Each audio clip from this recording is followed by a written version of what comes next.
हर हर महादेव। आप सभी का आपके अपने YouTube चैनल पर हार्दिक स्वागत है। आज के इस वीडियो में आप जानेंगे प्रदोष व्रत की विधि के बारे में। प्रदोष व्रत कब से शुरू करनी चाहिए, कितने और कैसे करनी चाहिए, क्या खाना चाहिए, क्या नहीं खाना चाहिए, प्रदोष व्रत में पूजा कब और कैसे करनी चाहिए, प्रदोष काल का समय क्या होता है। साथ ही आप जानेंगे प्रदोष व्रत के महत्व के बारे में। जिस तरह से एकादशी के व्रत महीने में 2 बार रखे जाते हैं, कृष्ण पक्ष में और एक शुक्ल पक्ष में, और एकादशी की तिथि जिस तरह से भगवान विष्णु को प्रिय होती है, इसी तरह से महीने में 2 बार प्रदोष व्रत भी रखे जाते हैं, कृष्ण पक्ष में और शुक्ल पक्ष में। हर महीने की त्रयोदशी तिथि यानी कि 13वें दिन यह व्रत रखे जाते हैं और प्रदोष व्रत भगवान शिव को समर्पित होते हैं। पौष यानी कि पूष के महीने को छोड़कर आप किसी भी महीने से शुक्ल पक्ष से प्रदोष व्रत प्रारंभ कर सकते हैं। अगर आप पहली बार यह व्रत प्रारंभ करना चाहते हैं तब जब शुक्ल पक्ष में सोम व्रत जो पड़ता है उस दिन से आप इस व्रत को प्रारंभ कर सकते हैं। प्रदोष व्रत महीने के दोनों ही रखना चाहिए। इस तरह से साल में कुल 26 प्रदोष व्रत पड़ते हैं। 26 प्रदोष यानी कि एक साल में व्रत रखने के बाद आप जो 27वां प्रदोष व्रत पड़ेगा उसमें व्रत का उद्यापन कर सकते हैं। अगर आप पूरे साल भर के लिए प्रदोष व्रत नहीं रख पाते तो 11 प्रदोष व्रत रखने का संकल्प भी ले सकते हैं। 11 प्रदोष रखने के बाद 12वें प्रदोष व्रत में आपको व्रत का उद्यापन करना चाहिए और उद्यापन विधि पूर्वक करना चाहिए। सबसे पहले प्रदोष व्रत चंद्रमा ने किया था। जब चंद्रमा को क्षय रोग हो गया था तब इस रोग के निवारण के लिए उन्होंने प्रदोष व्रत रखकर प्रदोष काल में भगवान शिव की पूजा अर्चना की थी। प्रदोष व्रत जो होता है शुरुआत समय से 45 मिनट पहले और 45 मिनट बाद का होता है। हर व्रत में भगवान शिव से संबंधित जो भी व्रत होता है उसमें खास तौर पर और वह भी प्रदोष व्रत के दिन आपको प्रदोष काल में ही भगवान शिव की पूजा अर्चना सच्चे मन से पूर्ण विश्वास के साथ करनी चाहिए। प्रदोष काल के समय भगवान शिव बहुत ही प्रसन्न मुद्रा में होते हैं और आनंद तांडव करते हैं। ऐसे समय में यदि भक्त उन्हें पुकारते हैं तो उनकी सारी मनोकामनाएं भगवान के बहुत ही जल्दी पूर्ण कर देते हैं। सप्ताह के 7 दिन के नाम पर ही प्रदोष व्रत के नाम भी रखे गए हैं। इस व्रत का महत्व अलग अलग होता है, उनका फल भी अलग अलग होता है, लेकिन पूजा विधि सबकी एक समान होती है। प्रदोष काल का जो समय होता है वह मौसम के अनुसार बदल जाता है। इस प्रकार से आपको जब भी व्रत रखना हो तो उस दिन के सूर्यास्त समय के बारे में आपको जरूर पता होना चाहिए। रविवार को जो प्रदोष व्रत उस रवि को भी भानु प्रदोष कहा जाता है। इस दिन नियम पूर्वक व्रत रखने से जीवन में सुख शांति और लंबी आयु प्राप्त होती है। रवि प्रदोष व्रत का सीधा संबंध सूर्य देवता से होता है, इसलिए चंद्रमा के साथ साथ सूर्य भी आपके जीवन में सक्रिय रहता है। रवि प्रदोष व्रत रखने से समाज में नाम, यश और सम्मान भी मिलता है। अगर आपकी कुंडली में अपयश के योग है तो आपको रवि प्रदोष व्रत जरूर रखना चाहिए। साथ ही व्रत रखने से सूर्य संबंधी सभी परेशानियां भी दूर हो जाती है। सोमवार के दिन पड़ने वाले व्रत को जो सोम प्रदोष कहा जाता है। इस व्रत को रखने से इच्छा अनुसार फल मिलता है। किसी भी कुंडली में अगर चंद्र ग्रह खराब हो, चंद्र दोष हो तो ऐसे में लोगों को सोम प्रदोष व्रत रखना चाहिए, जिससे जीवन में शांति बनी रहेगी। अक्सर लोग संतान प्राप्ति की कामना से भी सोम व्रत प्रदोष व्रत रखते हैं। इस व्रत को रखने से संतानहीनता दूर होती है। संतान से संबंधित कोई परेशानी यदि आपके जीवन में है तो वह समस्या भी दूर हो जाती है। मंगलवार के दिन पड़ने वाले प्रदोष को भौम प्रदोष कहा जाता है। इस दिन स्वास्थ्य से संबंधित तमाम तरह की परेशानियों से मुक्ति पाई जा सकती है। विधि पूर्वक व्रत रखने से कर्ज से भी मुक्ति मिलती है। बुधवार के दिन पड़ने वाले प्रदोष को सौमभैरा या भी फिर बुध प्रदोष कहते हैं। इस व्रत को शिक्षा और ज्ञान प्राप्ति के लिए किया जाता है और जो भी मनोकामना जो उसे मन में लेकर आप यदि इस व्रत को रखते हैं तो वह मनोकामना भी आपकी भगवान शिव पूरी करते हैं। गुरुवार के दिन पड़ने वाले प्रदोष को गुरु प्रदोष कहते हैं।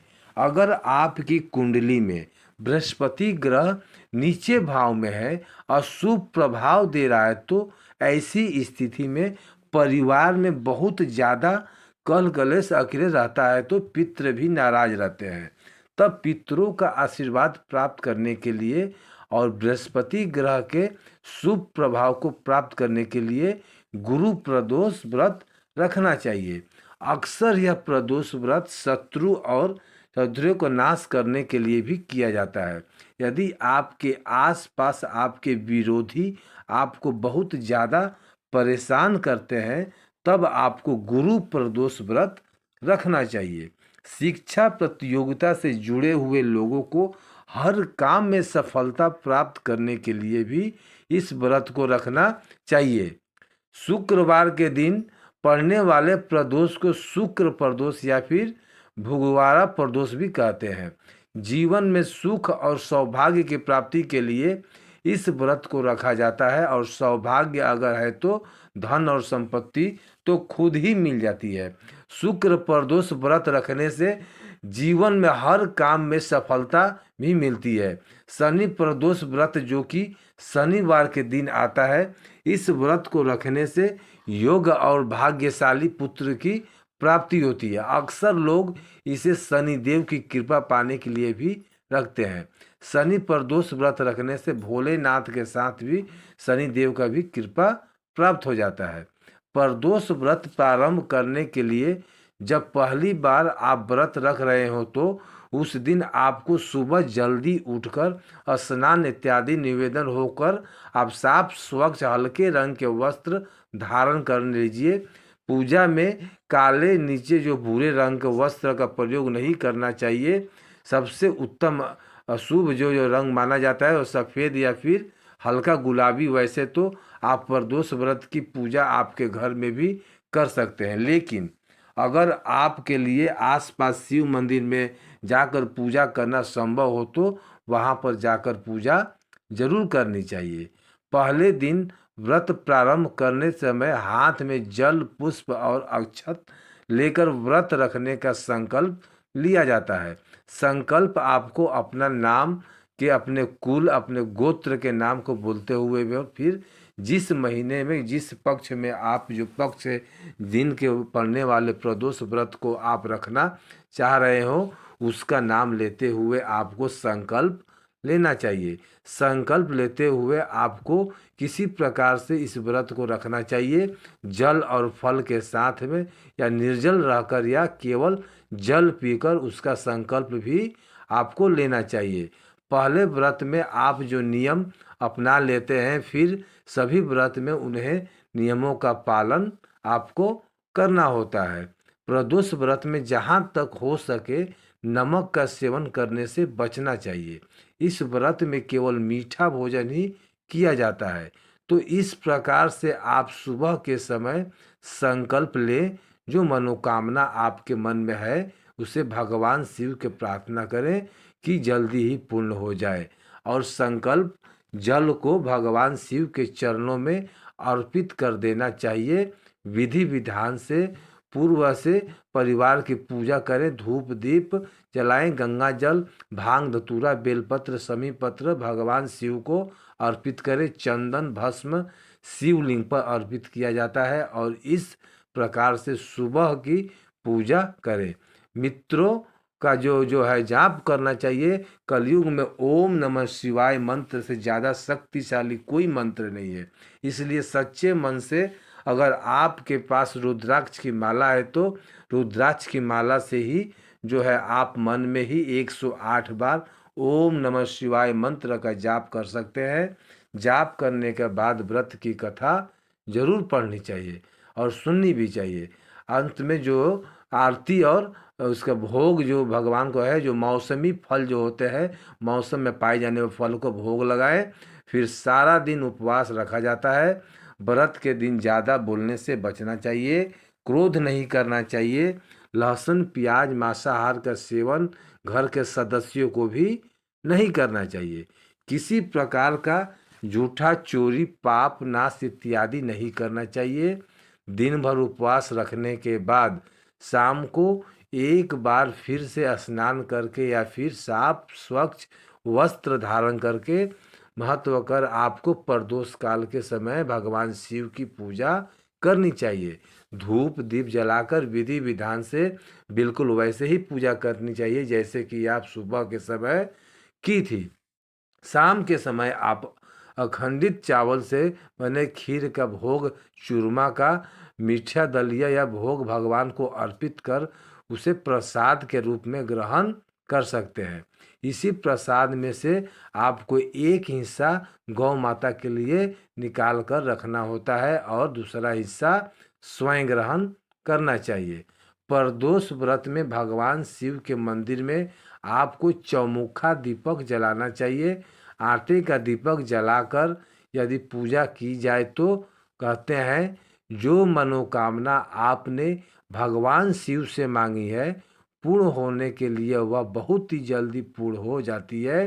कई बार ऐसा भी होता है कि प्रदोष काल के समय आप घर पर ना हो तो बाहर कहीं भी हो तो काम जो सिलसिले में आप बाहर हो तो उस समय आप पूजा नहीं कर पाए तो प्रदोष काल का समय यदि आपको पता है तो उस समय आप मानसिक पूजा यानी कि मन ही मन भगवान शिव को प्रणाम कर मन ही में जो भाव होते हुए भी धूप दीप जलाकर मन में ही आप मंत्रों का जाप करके मानसिक पूजा भी कर सकते हैं और भगवान से क्षमा याचना कर सकते हैं कि आप प्रदोष काल के समय भगवान शिव की पूजा नहीं कर पा रहे हैं, इसके लिए भोलेनाथ आपको क्षमा करें। उसके बाद जब भी आपके पास समय हो प्रदोष काल की बीच जो किया जाता है तब आप विधि विधान से पूजा करके अपना उपवास खोल सकते हैं।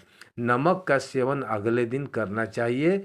अगले दिन सुबह को विधि विधान से पूजा करके फिर आपको जो भी शुद्ध सात्विक भोजन जो उसका भोग भगवान को लगाकर खुद ग्रहण करना चाहिए। आपने जितनी भी निश्चित संख्याओं का संकल्प लिया है उन्हें आपको पूरा करके ही उद्यापन करना चाहिए। उद्यापन किए बिना कोई भी व्रत अधूरे रहते हैं और व्रत का फल भी प्राप्त नहीं होता है। महिलाओं या कन्याओं को जब किसी भी व्रत में पीरियड्स हो जाए तब उनको व्रत की गिनती नहीं किया जाता। व्रत तो आपको रखना ही चाहिए। वैसे दौरान आप केवल मानसिक पूजा कर सकती हैं। किसी भी पूजा सामग्री को नहीं छूना चाहिए। मन ही मन आप मंत्रों का जाप करके मोबाइल आदि के जरिए कथा सुन सकती है। मन ही मन आरती भी कर सकती है। इस प्रकार से संकल्प को बीच में नहीं छोड़ना चाहिए।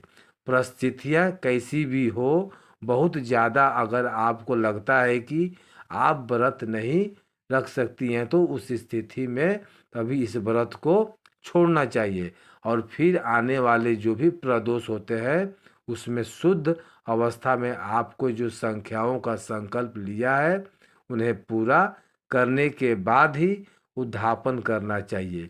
किसी भी प्रदोष व्रत में आपको अपनी सामर्थ्य के अनुसार दान देना चाहिए। दान आप दूध या दूध से बनी वस्तुएं या फिर मूंग दाल जो होता है हरा वाला उसको भी कर सकते हैं। सबसे अलावा आप धन वस्त्र या फिर कुछ भी आपके सामर्थ्य अनुसार भूखे लोगों को भोजन करवाएं या फिर किसी भी ज़रूरतमंदों को सामान उन्हें दान कर देना चाहिए। वह काम भी आप कर सकते हैं। दान देने से व्रत की पूर्णता हो जाती है। प्रदोष काल के समय भगवान शिव को अबीर गुलाल अर्पित करना चाहिए। एक मुट्ठी हरी मूंग भगवान शिव को और एक मुट्ठी हमेशा आपको नंदी जी को भी अर्पित करने से ये प्रदोष व्रत में पूरे शिव परिवार की पूजा का विधान है। भगवान शिव और माता पार्वती के साथ ही आप गणेश भगवान, कार्तिकेय जी को, नंदी जी को भी पूजा करें और विधि विधान से सबका पूजा करने के बाद ही आपको अपना उपवास खोलना चाहिए। यह थी प्रदोष व्रत से संबंधित जानकारी। व्रत कथा और प्रदोष काल की जानकारी दी जाती है। अगर आपको यह जानकारी पसंद आई हो तो हमारे चैनल को सब्सक्राइब करके आप आने वाली वीडियो को ज़रूर देखिएगा। कमेंट में हर हर महादेव लिखना ना भूलें। ओम नमः शिवाय। हर हर महादेव।